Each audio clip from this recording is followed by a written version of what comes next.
அப்படியே போயிடுங்க. எப்படி மூச்சு வாங்காமல் ஓட்டுறியாண்ணா நீ? அதான் பிரச்சனை. நம்ம எவ்வளோ தான் இருந்தாலும் ஸ்கேனிங் இருக்கும். ஆனால் எனக்கு இது மட்டும் பார்த்துக்கோ. ஒன்றாவது வராதுல்ல, சீடா போட்டுமா? பாபு சார் ஆன்னு பார்த்து நிறுத்தாரு. யூஸ் ஆகுது இல்லை? யூஸ் ஆகுது. ரொம்ப. இந்த இடத்துல முழுவதுமாக காட்டுவாசிங்களால் நிறைய நிறைய வந்து சூழப்பட்டிருக்கோம். சில பேர் வந்து எங்களை வந்து வித்தியாசமாக பார்க்குறாங்க, தாக்கெல்லாம் நினைக்கிறாங்க. ஆனால் நாங்கள் தொடர் லோக்கல் மூலிமா போட் டிரைவிங், அதாவது நல்லா தெரிஞ்ச ஒருத்தர் மூலிமா இங்கே வந்து போயிட்டு இருக்கோம். இங்கே பாருங்கள், இது ஃபுல்லாக பிரானாக்கள் வந்து இந்த தண்ணியில் வந்து ஒரு 4 பேர் சாப்பிட்டுருச்சு. அதையும் நாங்கள் பெருசாக பொருட்படுத்தலை. தொடர்ந்து நாங்கள் இந்த தண்ணியில் போயிட்டு இருக்க வேண்டிய சூழ்நிலை.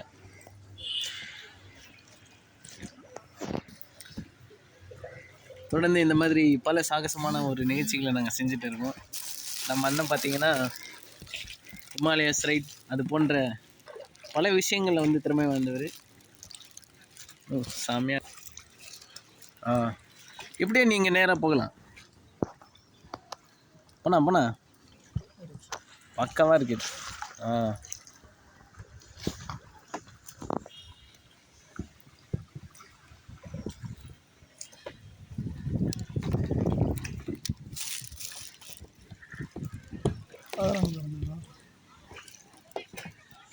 நீங்கள் சும்மா தான் சொல்கிறீங்கன்னு நினச்சேன் எப்படி போவோம் அப்படின்னு.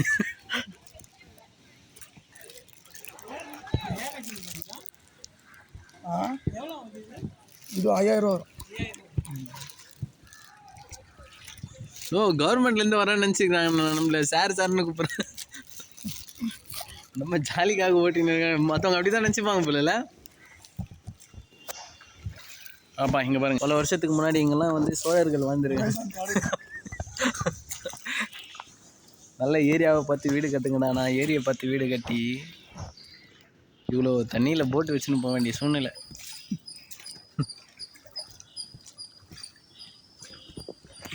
நம்ம மறைகிற வரைக்கும் பார்த்துன்னு இருக்காரு.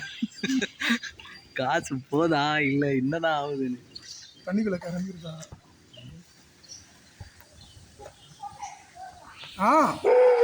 வச்சுக்கிச்சு இந்த மாதிரி பார்த்துருக்காது இதுக்கு முன்னாடி. வித்தியாசமான ஒரு பிராணி, அதை நாயின்னு கூப்பிட்றாங்க இங்கே இருக்கிறவங்க எல்லாரும்.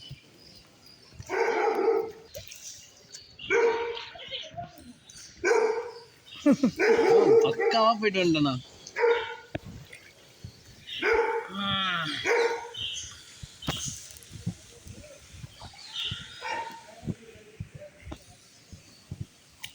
கடைசியாக நம்ம அந்த காட்டுவாசிகள் இருக்கிற பகுதிக்கு வந்துட்டோம்.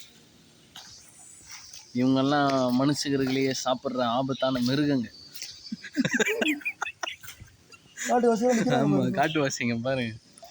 யூனிஃபார்ம் போட்டுன்னு பார்க்க மனுஷன் மாதிரியே இருப்பாங்க எல்லாரும். அங்கே பார்சல் வாங்கி தான் வந்துட்டு இருக்கேன். விஜய், நான் இதை ரிசீவ் பண்ண வேணா.